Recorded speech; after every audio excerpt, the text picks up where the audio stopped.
കഴിഞ്ഞ ദിവസങ്ങളിൽ തന്നെ ഞാൻ എൻ്റെ നമ്മുടെ ചാനലിൽ ഒരു വീഡിയോ ചെയ്തിരുന്നു. പ്രിയപ്പെട്ട പ്രേക്ഷകർ കുറേ പേരെങ്കിലും അത് കണ്ടിട്ടുണ്ടാവും. അതുമായി ബന്ധപ്പെട്ടിട്ടുള്ള ഒരു വീഡിയോ തന്നെയാണിത് എന്നുള്ളത് കൊണ്ടാണ് ഞാൻ വിശദമായി പറയുന്നത്. അതൊന്ന് ഷാജൻ സ്കറിയിട്ടുള്ള ഒരു പോസ്റ്റാണ്. മാത്യു കുഴൽനാടനും എം വിൻസെൻറ്റും ക്രിസ്ത്യാനികളായതിനാൽ മന്ത്രിയായില്ല. അതായത് അവർക്ക് രണ്ടുപേരും ക്രിസ്ത്യാനികളായതുകൊണ്ട് മാത്രം മന്ത്രിയായില്ല എന്നുള്ള നിലക്കാണ് ഷാജൻ പറയുന്നത്. 6 ക്രിസ്ത്യൻസ് ഇവിടെ മന്ത്രിമാരായിട്ടുണ്ട്. ഞാനിപ്പോൾ മതപരമായും ജാതീയമായും ഒക്കെ അവരെ കാണണം എന്ന് ഞാൻ ആഗ്രഹിക്കുന്നില്ല. പക്ഷേ എങ്കിൽ പോലും കണക്കുകൾ നമ്മൾ പറഞ്ഞു തന്നെ പോകണമല്ലോ. അൻവർ സാദത്തും ഷാനിമോൾ ഉസ്മാനും മുസ്ലിം ആയതുകൊണ്ട് മന്ത്രിയായില്ല. VT ബൽറാം സവർണ ഹിന്ദു ആയതുകൊണ്ട് മന്ത്രിയായില്ല. VP സജീന്ദ്രൻ ദളിതനായതുകൊണ്ട് മന്ത്രിയായില്ല. പക്ഷേ ഇതൊക്കെ ആയില്ലെങ്കിൽ പോലും OJ ജനീഷ് ഈഴവനായതുകൊണ്ട് മാത്രം മന്ത്രിയായി എന്നുള്ളതാണ്. ഒന്ന് ആലോചിച്ച് നോക്കണം. അതായത് ഇപ്പോൾ നായരായതുകൊണ്ട് നായർക്ക് കോളടിച്ചു എന്നൊക്കെ പറഞ്ഞ് ഷാജൻ നേരത്തെ ഒരു വീഡിയോ ചെയ്തിട്ടുണ്ട്. ഇത് യഥാർത്ഥത്തിൽ BJPയെ സഹായിക്കാനുള്ള വീഡിയോകളാണ്, വർഗീയമായിട്ടുള്ള നാട്ടിൽ ചേരിതിരിവുണ്ടാക്കാനുള്ള വീഡിയോകളാണ് എന്നുള്ള കാര്യത്തിലൊന്നും എനിക്കൊരു സംശയമില്ല. കാരണം ഇപ്പോൾ K മുരളീധരൻ മന്ത്രിയായി ഉടനെ തന്നെ അത് നായരുടെ അക്കൗണ്ടിൽ കൂട്ടണമെന്ന് പറയുന്നതിലൊന്നും അർത്ഥമില്ല. കാരണം അദ്ദേഹം കോൺഗ്രസിൻ്റെ സമുന്നതനായിട്ടുള്ള നേതാവാണ്. അതുപോലെ തന്നെ ഇപ്പോൾ രമേശ് ചെന്നിത്തല മന്ത്രിയായി, അത് നായരുടെ അക്കൗണ്ടിൽ കൂട്ടേണ്ട ആവശ്യമൊന്നുമില്ല. VD സതീശനെയും അങ്ങനെയൊന്നും നമുക്ക് കൂട്ടാൻ കഴിയില്ല. ഇനി പിണറായി വിജയൻ നേതാവായി കഴിയുമ്പോൾ അത് ഈഴവർ ആയതുകൊണ്ടാണ് എന്നൊക്കെ പറയുന്നതിലൊന്നും അർത്ഥമില്ല. പക്ഷേ ഇവിടെയുള്ള ഏറ്റവും വലിയ കുത്തിത്തിരിപ്പൊന്ന് ആലോചിക്കണം. ഇപ്പം ജയന്ത് ശരിക്കും പറഞ്ഞാൽ കഴിവുള്ള ഒരാളായിരുന്നു, കോഴിക്കോട് എന്നുള്ള ഒരാളായിരുന്നു. അദ്ദേഹം എന്ത് ചെയ്തില്ല, മന്ത്രിയായില്ല. അദ്ദേഹം നമ്മുടെ സുഹൃത്താണ്. മന്ത്രിയായിരുന്നെങ്കിൽ നമുക്ക് വലിയ സന്തോഷം ഉണ്ടായേനെ. പക്ഷേ ഇത് OJ ജനീഷെ മന്ത്രിയാക്കാൻ ഒന്ന് യൂത്ത് എന്നുള്ള പരിഗണന, രണ്ടാമത്തേത് തൃശ്ശൂർ ജില്ലയിൽ നിന്നുള്ള പരിഗണന.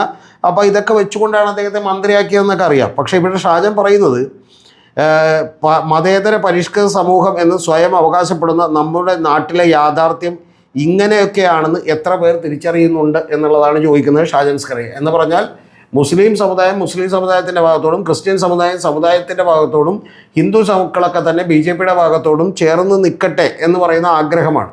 അപ്പോൾ ഇതിനെതിരായിട്ട് അന്ന് തന്നെ TP സെൻകുമാർ ഒരു മറുപടി ഇട്ടിരുന്നു. അതെ, 25% ഈഴവർക്കും മറ്റു OBCകൾക്കും, ആ മറ്റു OBCകൾ എന്ന് പറയുന്നത് നിരവധി ആളുകളുണ്ട്, അവരെല്ലാവരും കൂടി ചേർത്താൽ 32% വരും. ആ 32% പേർക്കും കൂടി 3 മന്ത്രിയാണ് ആകെ ഉള്ളത് എന്നുള്ളതാണ് അദ്ദേഹം പറഞ്ഞേക്കുന്നത്. ആകെ 3 മന്ത്രിമാരാണുള്ളത്. ഒന്ന് M ലിജു ആണ്, ഒന്ന് OJ ജനേഷാണ്, ഒന്ന് ബിന്ദു കൃഷ്ണയാണ്.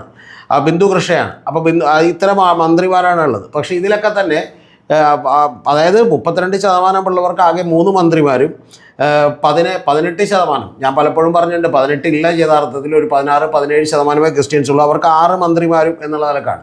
പക്ഷേ എന്ന് പറഞ്ഞ് ആ മന്ത്രിമാർ കൂടുതലായി പോയതോർത്ത് നമ്മൾ ദുഃഖിക്കേണ്ട കാര്യമൊന്നുമില്ല. തീർച്ചയായിട്ടും ഇപ്പോൾ സണ്ണി ജോസഫ്, അദ്ദേഹം KPCC പ്രസിഡന്റാണ്. അദ്ദേഹം ക്രിസ്ത്യൻ ആയതുകൊണ്ട് മന്ത്രിസഭയിൽ അക്കോമഡേറ്റ് ചെയ്തു എന്നുള്ളതൊന്നും നമുക്ക് പറയാൻ കഴിയില്ല.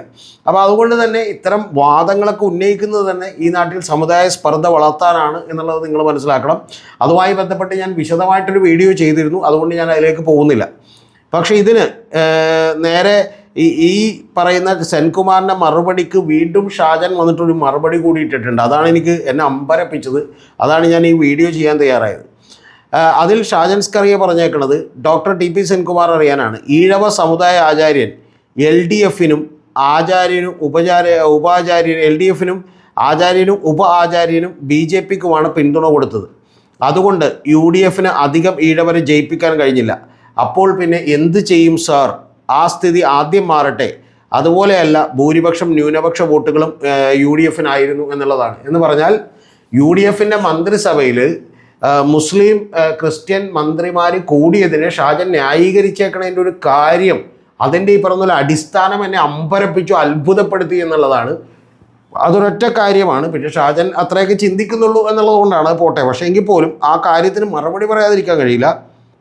ആ മറുപടി പറഞ്ഞിട്ടുള്ളത്, അദ്ദേഹം പറയുന്നത് ഈഴവരൊക്കെ തന്നെ LDFനാണ് സപ്പോർട്ട് ചെയ്തത്.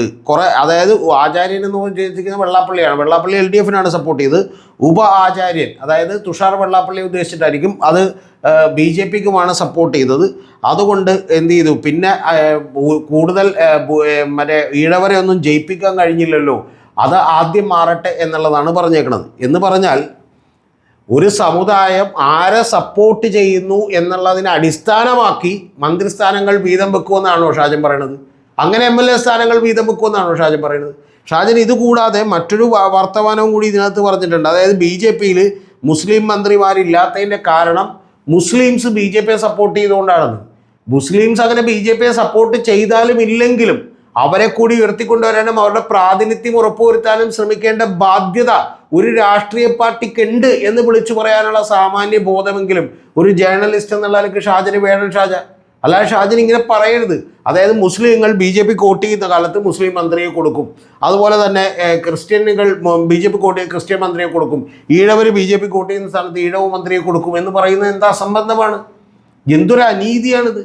അത്തരം അനീതിയാണ് ഷാജൻ ഇത് പറഞ്ഞുകൊണ്ടിരിക്കുന്നത്. ഇതിന് സെൻകുമാർ കൃത്യമായിട്ട് മറുപടി പറഞ്ഞിട്ടുണ്ട്. അദ്ദേഹത്തോട് ഞാൻ പൂർണ്ണമായിട്ട് യോജിക്കുന്ന ഒരാളല്ല, പക്ഷെ അദ്ദേഹത്തിൻ്റെ മറുപടി ഒന്ന് ചെറുതായിട്ട് ആദ്യത്തെ ഭാഗം മാത്രം വായിക്കാം. കുറേ ലെങ്തി ആയിട്ടുള്ളൊരു മറുപടിയാണ്. കണക്കുകൾ പറയുമ്പോൾ ഷാജന് വളരെ പെട്ടെന്ന് പൊള്ളുന്നു. അതുകൊണ്ടാണ് ഈഴവ ആചാര്യൻ എന്നൊക്കെ പറയുന്നത്. ഈഴവർക്കൊരാചാര്യൻ തൽക്കാലമുണ്ട്, അത് മതി. അദ്ദേഹം ഈഴവരുടെ മാത്രം ആചാര്യനല്ല, മുഴുവൻ ഹൈന്ദവരുടെയും മുഴുവൻ ജനതയുടെയും ആചാര്യനാണ്. പുതിയതായി ആചാര്യന്മാരെ എടുക്കുന്നില്ല. പക്ഷേ കണക്കുകൾ പറയുമ്പോൾ എന്താണ് ഇത്ര ബുദ്ധിമുട്ട്? 32% വരുന്ന പിന്നോക്ക വിഭാഗങ്ങൾക്ക് 3 മന്ത്രിമാരും 18% വരുന്ന ക്രിസ്ത്യൻ വിഭാഗത്തിന് 6 മന്ത്രിമാരും. അത് പോരാഞ്ഞിട്ടാണ് വീണ്ടും 2 പേർക്ക് അവർ ക്രിസ്ത്യാനി ആയതുകൊണ്ട് കൊടുക്കാൻ പറ്റിയില്ല എന്ന് ഷാജൻ സ്കറിയ പറയുന്നത്. അതുകൊണ്ടാണ് ഞാൻ കണക്ക് പറയുന്നത്. അതിൽ എന്താണ് തെറ്റുള്ളത്? അവർക്ക് 18 സ്ഥാനാർത്ഥികളെയാണ് മത്സരിക്കാൻ കൊടുത്തത്. അതിൽ 9 പേരാണ് ജയിച്ചത്. മത്സരിക്കാൻ കൊടുക്കാതിരുന്നത് എന്തുകൊണ്ടാണ്? മത്സരിക്കാൻ കൊടുക്കാത്താലല്ലേ അവർക്ക് വിജയിക്കാൻ പറ്റൂ. പിന്നെ ഷാജൻ സ്കറിയ പറയുന്നത് പോലെ 18% വോട്ട് ചെയ്തത് കൊണ്ടാണോ കേരളത്തിൽ അവർക്ക് ഇത്രയധികം വോട്ട് കിട്ടിയത്? അങ്ങനെയാണെങ്കിൽ 18% വോട്ടല്ലല്ലോ അവർക്ക് കേരളത്തിലുള്ളത്. അവർക്ക് 35% വോട്ട് കാണണമല്ലോ തമിഴ്നാട്ടിലെ പോലെ എന്നൊക്കെ പറഞ്ഞ് അദ്ദേഹം ഡീറ്റെയിൽഡായിട്ട് പറയുകയാണ്. ഇനി അദ്ദേഹം ചോദിക്കുന്നുണ്ട്, അങ്ങനെയാണെങ്കിൽ ഇവിടെ കുറച്ചധികം ക്രിപ്റ്റോ ക്രിസ്ത്യൻ വോട്ടുണ്ടെന്ന് സമ്മതിക്കേണ്ടി വരും, അതുണ്ടോ ഷാജ എന്നൊക്കെ ചോദിക്കുകയാണ്.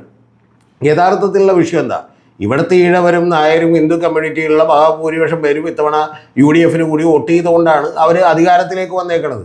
അല്ലാതെ അവർ അധികാരത്തിലേക്ക് വന്നേക്കുന്നത് ഈ ഈഴവ ഭൂരിപക്ഷ മണ്ഡലങ്ങളിലല്ല. അമ്പലപ്പുഴയിലാണെങ്കിലും ആലപ്പുഴയിലാണെങ്കിലും അതുപോലെ നിരവധി മണ്ഡലങ്ങളിലാണെങ്കിലും അവരാണ് ജയിച്ചത്. ഷാജൻ വെറുതെ എന്തെങ്കിലും പറയുകയാണെന്ന് മാത്രമല്ല, ആ പറയുന്നതിൻ്റെ പിന്നിലെ വാദത്തിൻ്റെ അടിസ്ഥാനം തന്നെ എന്നെ അത്ഭുതപ്പെടുത്തി എന്നുള്ളതാണ് എനിക്ക് പറയാനുള്ളത്. അതായത് ആദ്യം മുസ്ലിംസൊക്കെ BJPയോട് അടുക്കട്ടെ, അവർക്ക് വോട്ട് ചെയ്യട്ടെ, എന്നിട്ട് അവർക്ക് ഞങ്ങൾ എന്ത് ചെയ്യും, മന്ത്രിയെ തരും. അതുപോലെ ഈഴവർ ആദ്യം തന്നെ എന്ത് ചെയ്യട്ടെ, മറ്റേ ഇവർക്ക് കോൺഗ്രസിലൊക്കെ ജയിപ്പിക്കാൻ വേണ്ടി വോട്ട് ചെയ്യട്ടെ. അല്ലാതെ ഈഴവ ആചാര്യൻ, അതായത് വെള്ളാപ്പള്ളിയുടെ പക്ഷം പറയുന്നത് കേട്ട് ഈ കേരളത്തിൽ ഈഴവരെ വോട്ട് ചെയ്യുമെങ്കിൽ പണ്ടേ വെള്ളാപ്പള്ളിയുടെ മുഖ്യമന്ത്രിയാണ് ഷാജ. എന്തൊരു അസംബന്ധമാണ് ഈ പറയുന്നത്! അപ്പോൾ അതിന് സെൻകുമാർ കൊടുത്തിട്ടുള്ള മറുപടി ഉണ്ട്, പക്ഷേ അതിനേക്കാൾ കുറച്ചുകൂടി കൃത്യമായിട്ടുള്ള മറുപടി വേണമെന്ന് എനിക്ക് തോന്നി.